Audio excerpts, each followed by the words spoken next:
The heads tonight. Teenage boy roasts himself in sacrifice to Chris Kelly. Heseltine fading fast. And headmaster suspended for using big-faced child as satellite dish. This is the news.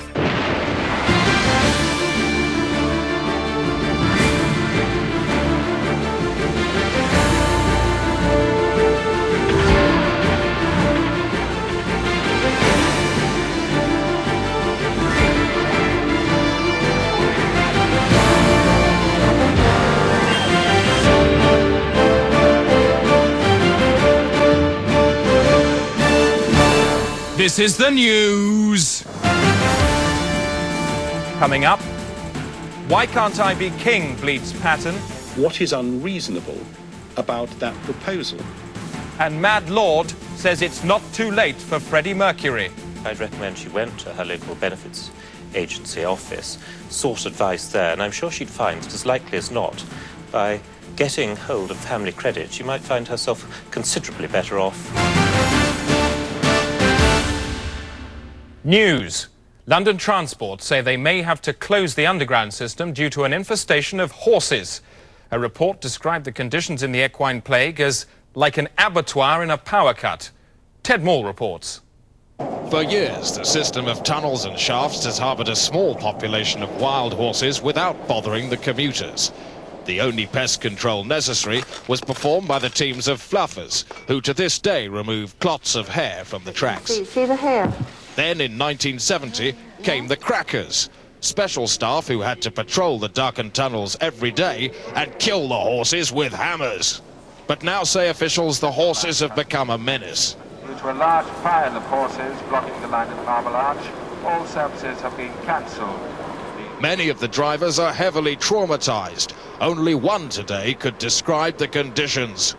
Loads of horses, at least 30, I'd say. As the train approaches, they start running away from the train. Stampede in the opposite direction, like. And what the drivers say they fear most of all is a head-on collision with a blind tube mare. Well, it's instant death. It comes straight through the cab window, crushes you to death. Personally, I think the management should round them up. Get rid of them. And in a statement issued just 10 minutes ago, the Home Secretary announced that he personally will be going into the tunnels this weekend, armed with a special gun. The Day Today. News from telly to belly. Now from the Day Today Travel Tower, a mile above the centre of Great Britain, here's Valerie Sinatra. Valerie, how's it all looking? Nice? Well, a bucket load of mixed blessings for you down on the ground, Chris. Let's take a look, first of all, at the M18. That's starting to clear now after that quiet stretch of the A49 was brought down from Stirling earlier on, so that's very good news. The M11, on the other hand, is still very busy indeed. It's nose to tail, coaches, cars, pedestrians. And in fact, if you take a close look, you might just be able to make out a piece of pie down there on the road. That's not going to be helping anyone at all. You'll have heard earlier on the news about the motorway pile-up this afternoon. The M6, the M58, the M61 and the M56 all collided, so safer to avoid that altogether. Good news, however, on the A12. Those earlier congestions have now cleared, so you should have no problems at all if you want to go there and bathe a child. Finally, a warning to speeding motorists. Police marksmen have now been stationed on all major roads in and out of London. That means anybody caught speeding can be shot in the chin, so best to avoid that too. Back to you, Chris. Thanks, Valerie. That was great. Thanks a lot. Take care. See you soon. Take care too, right? See you tomorrow? I will. Yeah, I hope so, yeah. Okay. Take care. Ciao, Chris. Bye. Bye-bye. The BBC has confirmed that it's ditching the 9 o'clock news in favour of a new soap opera called The Bureau. It's set in a 24-hour bureau de change. It started just 12 seconds ago on BBC One, so let's dip into it and see what all the fuss is about.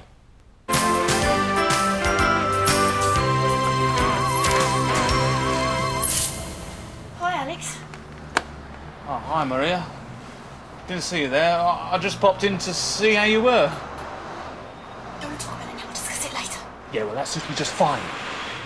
It's a nice colour you've got in your hair, Ange. What is it? Chili hot pepper?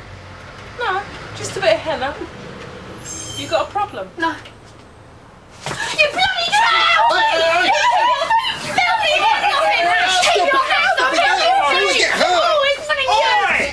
What's going on here? This is supposed to be a high-class bureau de change. Not some two-bit Punch and Judy show down on the seafront at Margate. It's all right, Mr. Hennity. It's okay now. Just a little misunderstanding. Shut it! Why? Because... Because I'm gay? Is that it? Go on. Say it. You're on borrowed time, sunshine. And as for you, you can pack your bags. You're out!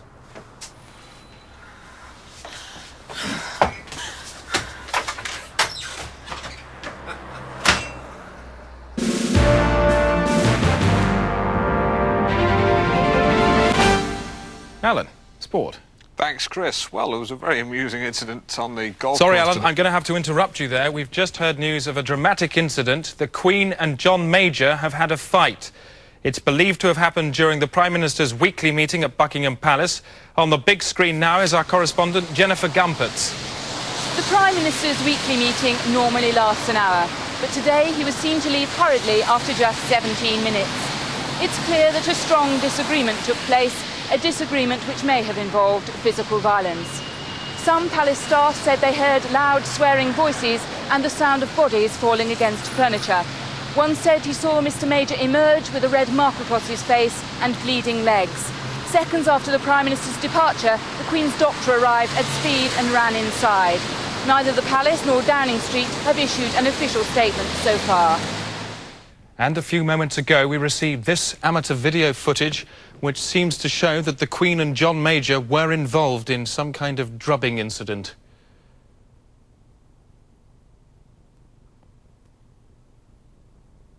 And as a result of that broadcast, the crisis has deepened dramatically. I'm joined by our crisis correspondent, Spartacus Mills. Spartacus, this is huge history happening, isn't it? It's bigger than that, Chris. It's large. I mean, if you've got a history book at home, take it out, throw it in the bin. It's worthless. The history books now will have to be rewritten. What will they say? They'll quite simply say, John Major punched the Queen. Everything else will be a footnote. A push for time. Can you sum it up in a word? No. A sound? Spartacus, thank you. Alan, sport. Thanks, Chris. Well, as I said, it really was... Shut it, Alan. I want you to stop. All programmes have now been suspended on all channels to allow the broadcast of this film held in reserve for times of crisis. Britain is a nation built on the very scowling face of adversity. Its dauntless spirit unbowed by any crisis. This is Britain at its best.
This is Britain, and in this glittering sea, this perfect fusion of man and mineral, we know that conflict will always perish in the brotherhood of flags.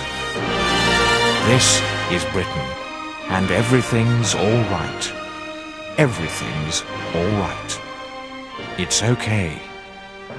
It's fine.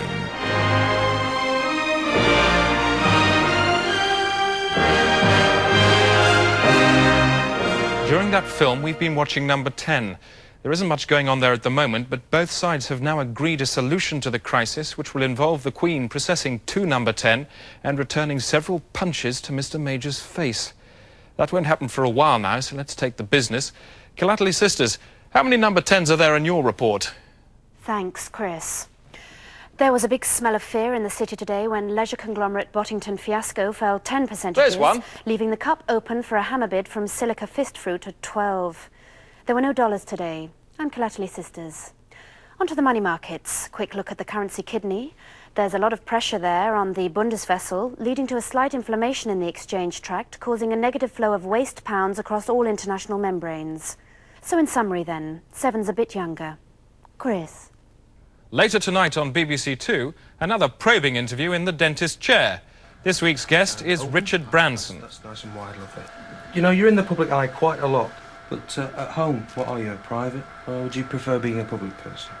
Yeah? Yeah? Well, Richard Branson, thanks very much for coming in the dentist's chair. I'll just clean you up now, okay?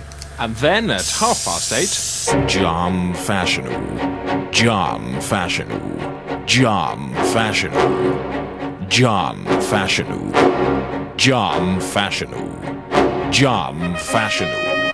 That's John Fashanu tonight on BBC Two. Coming up, the Queen marches on Downing Street. There she is in a cart. And whatever next in the bureau. The soap opera that's got them all in a lather. Oh my God! Ange! Pills! Someone call an ambulance. Don't bother. She's dead. There's a note for you. It's Hennety's fault. Look, I never thought I'd say this, right, but pull down the blinds. I'm closing the bureau for an hour. A large build-up of air traffic over London has tonight jammed solid in the sky. Thousands of aircraft have ground to a halt in mid-air and may soon start falling like massive buses. The air jam started around 2 o'clock this afternoon, bringing chaos to Heathrow and Gatwick, both airports today. In an air jam, there's a 3D gridlock in the air and no way out. The planes just slow down and stop. It's been known for years that air jam could happen, but no emergency measures were ever made. The last-minute efforts of Transport Secretary John McGregor this afternoon did little to help. Is he always breaking things? The irony is that while these people lie around like the dead, those in the air will actually die and end up like the ratatouille these people ate at the canteens, which are responding to strong demand at the moment here. Time now for our resident humorist Brant, the physical cartoonist from the Daily Telegraph, to roast the hell out of everybody with his pomposity pistol. Mr. Brant, do something that'll make them, and I mean any politician watching this, feel really ashamed. Thanks, Chris. This week, Bill Clinton has shown that, like Icarus, he can't stand the political heat.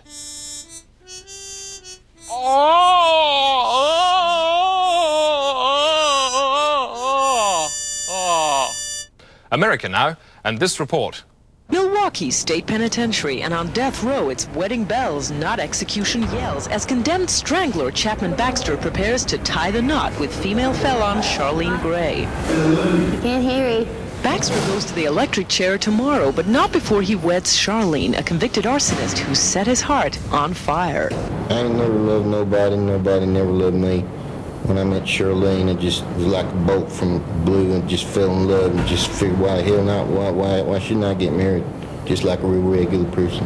We ain't gonna go no older. We're just gonna get up there on this kind of double electric chair, and then I put the ring on Charlene's finger that connects the circuit, and then when we kiss, it completes the circuit, and then you know what's gonna happen. Meanwhile, Baxter's bride-to-be is busy with last-minute preparations for her impending ending. Did you ever kill anyone? Only my dog. The preparations for the connubial killing will start at 11 a.m. when Charlene Gray will walk down the aisle and straight into a sit-down reception. There's even a wedding cake for this wedding wake, but for presiding minister Alvin Holler, it's the bride, not the cake, who'll end up with the most tears. So why she won't go do a goddamn thing like that for? Did you try to counsel the bride? Yes, ma'am. She's sure pretty. But not for long. No, ma'am. She gonna die like a dog.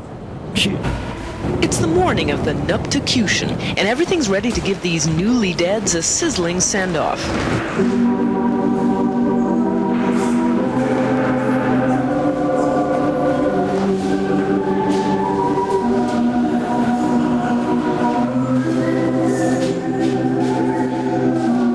Place the ring on her finger.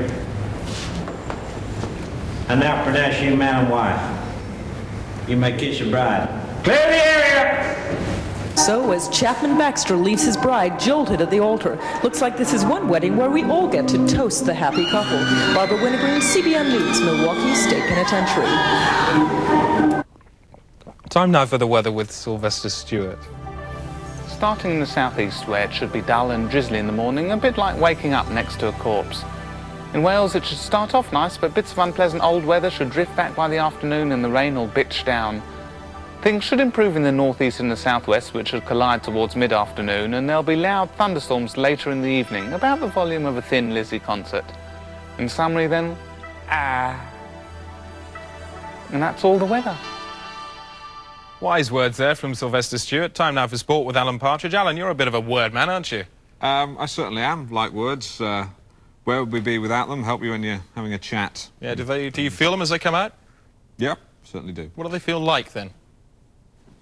Yeah, something like that. Do long words feel different from short ones? Yeah, yeah. What about significant words? What do they feel like?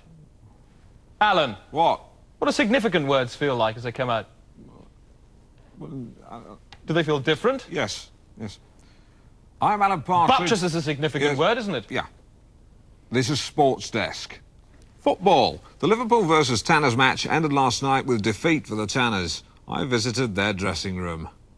The atmosphere here hangs heavy like a big smell. The smell of men together, the smell of cat's musk. Bob Mariner, you missed the penalty. Why? Yeah, Alan, it was a bad one. It took the top of my boot. It was all over in an instant. You look really stupid. Yeah, it wasn't a good performance. I'm going to try and take a shower now. Look on to the rest of the season. Thank you. Thank you very much. Thank you. Are you going to wash away the stain of defeat? Yeah. Get clean now and look on to the next. Start again with the rest of the season. Yeah, but when you go home with your, you get to bed with your wife tonight. You watch the other VHS. You get to sleep with her. She sees a stain on your body, and she says, "Bob, remove the stain." Will you remove it? I'm married, Alan. I'm married. You've got a girlfriend, though. On to show jumping. And I managed to catch up with the Australian dazzler Katrina Parfitt after this morning's big horse event. Katrina, quick word. Let me say, you look fantastic on a horse. Thank you very much. You're like the Lone Ranger on Tonto. Oh. How do you feel? Well, I feel disappointed. I didn't quite make it this time, but, you know, that's the way it goes. I was personally gutted because I love those little touches you add, the way you turn, smile at the judge. Well, a little wave, a little wink. It doesn't go on looks and smiles. It goes on a lot of skill and discipline now. I'm sure it does, but let me tell you, if I'd have been a judge, I would have been a complete mess. Right. What about the horse? How's that handling? Well, Sedanzik wasn't doing too well. He shied away from the water jump, and that's when I really began to lose it. Yeah, well, let me tell you, if you ever have any more problems with him, you could ride me round the paddock. Thank you. Anyway, I think that next year I'll have better luck. How do you ride a horse? How do I ride? How do you ride a horse? Well, I've been riding since the age of about 5. I don't think it's anything you can learn. I think it's something that's in the blood. Sedanzik is my horse, yeah. And I shall be back next year and I shall win on him. You tell him. Thank you. Thank you. Thank you. Very much. Thank you. Katrina Parfitt, a lady. A fact, alone and tumbling through infospace. Without help, it could vanish forever. Because only this can make it a news. Here with comments on some of the stuff we've just seen, our resident reactor, Jacques Livereau, who's been commenting on everything since the start of the programme. He just sort of gets on with it as we go along. Let's dip into him now. If we could see politics, what would it look like? A cube, but with all its corners on the inside. Back now to the constitutional crisis. The Queen processes to Downing Street today to punch John Major back in the face. Huge crowds are gathering there already. Our reporter down among it all, Jonathan Sizz. Thank you very much. It really is a magnificent potato of a day here today. This, of course, the route that Princess Anne will be taking. She is the Queen's second. The Queen herself will be going down the Mall, through Admiralty Arch, around Trafalgar Square, and then on down Whitehall itself to number 10. I've been meeting some of the people here who've been getting terribly excited over the last 24 hours. It's nice to see the Queen bouncing back today, wasn't it? Indeed it was. A good quality bounce? Most certainly. And do you think the Prime Minister is going to lose today? I couldn't honestly say. It's going to be a close one, isn't it? But is it quite right that the Queen should end up on top? Yes, certainly. If you were right there, able to administer on-the-spot justice to somebody who had punched the monarch in the face, what would you do to them if you were right there, standing next to them, bang, and so on? Well, I would immediately smother the person, whoever it was, if anybody attempted to assault the sovereign. If you'd been there on the day, you would have smothered the man, Major? Yes. With your own clothing? Yes. Or anything else that came to hand? Cloths? Yes. Blankets? Yes. Even a handkerchief? Yeah. And what would you have said to him as you smothered him? No, I wouldn't have said anything at all. No words, just physical action? Physical action, that's all it's called for. Flatten the bugger? That's right. And we gather that whilst that was going on, the Queen took a secret tunnel straight into number 10 and may already be inside. This afternoon, opposition MPs turned up to weaken the Prime Minister. That was part of the deal too. And throughout the day, he'd received a stream of colleagues to use as sparring partners and tactical pain advisors, including Kenneth Clarke, Michael Howard, Christopher Biggins and Michael Heseltine. Mr. Major then received strength from supporters and well-wishers, including pop star George Michael. And our cameras have been rolling all the time. I'm told if we turn the sound up, it is possible to hear Her Majesty's arrival and the solemn punching up.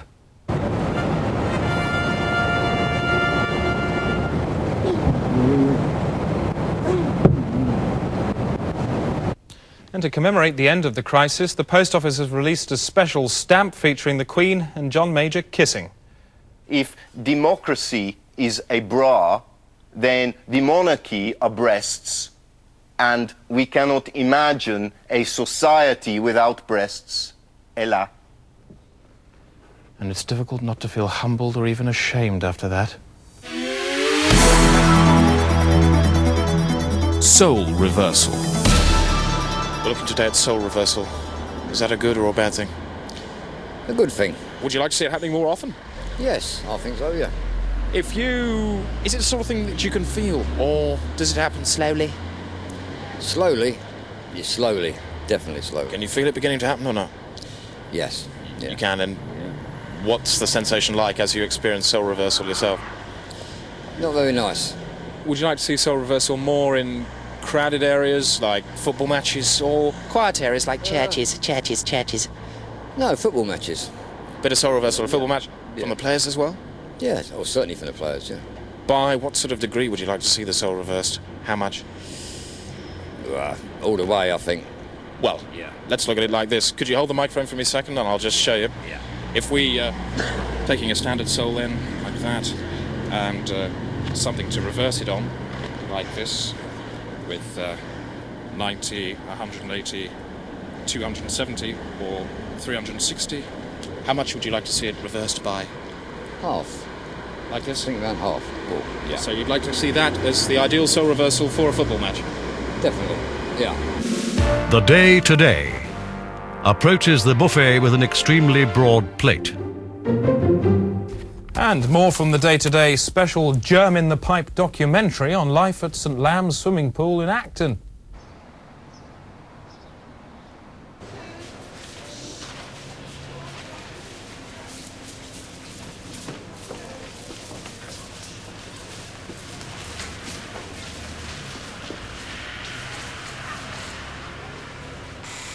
I'm the pool supervisor, the night supervisor.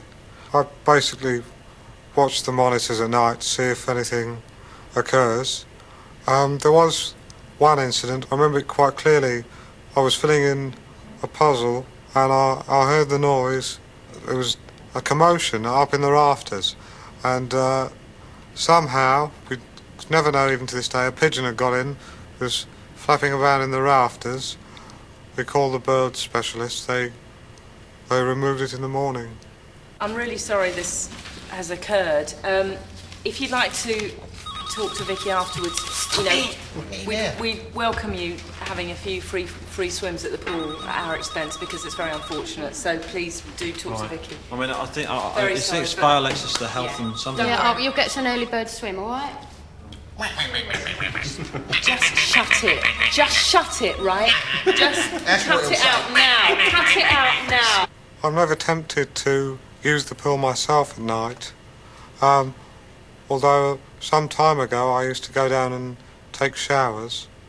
And on one occasion I went down and to the pool and found a woman's swimming costume, which I put on and paraded around singing a song, Joan Baez protest song.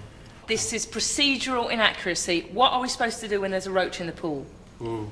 What are we supposed to shout? Say, Mr. Linus is in the pool. And what did you shout? Oh my God, there's a cockroach. I mean, this is indicative of what's been going on all along. Shut up, it's not funny. It is not funny, actually. This pool's been open nearly 40 years, and in all that time I only slipped up once, to my mind.